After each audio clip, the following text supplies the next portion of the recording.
Even Africa's biggest retailer couldn't survive Africa's biggest consumer market. Shoprite, the South African supermarket giant, packed up in 2020 and left Nigeria after 15 years. Now, before you Wait, 2020? Was that when Shoprite? It's been a long time. Damn. say failure, I want you to pause, because this isn't a story about defeat. This is a story about how even giants have to learn humility and pivot when it matters the most. You see, when Shoprite came into Nigeria in 2005, they came in with so much confidence.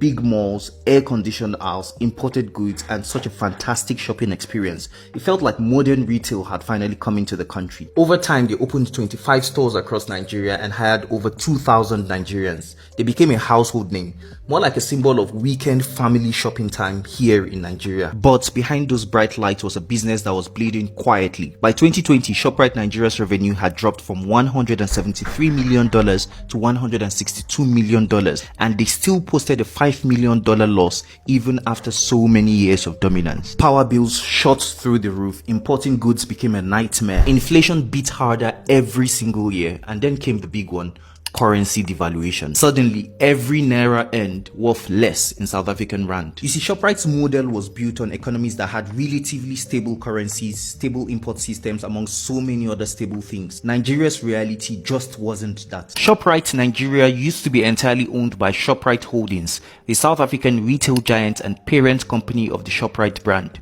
However, in 2021, Shoprite Holdings sold 100% of its Nigerian operation to Ketron Investment Limited, a Nigerian-owned company. So, the store still exists in Nigeria, but is now 100% owned by a Nigerian company, which is currently resetting the business model of Shoprite Nigeria. So here are some key lessons to be learned from Shoprite's exit from Nigeria. Lesson 1. Growth isn't always about expansion. Sometimes it's about knowing when to step back and pivot. Because in business, stubbornness kills faster than competition. Lesson 2. Localization isn't an option. It's a must, because systems that works in Cape Town might flop in Accra, Nairobi, or Lagos. Finally, lesson 3. You see, sometimes exiting doesn't always mean failure. Sometimes it could be a strategy.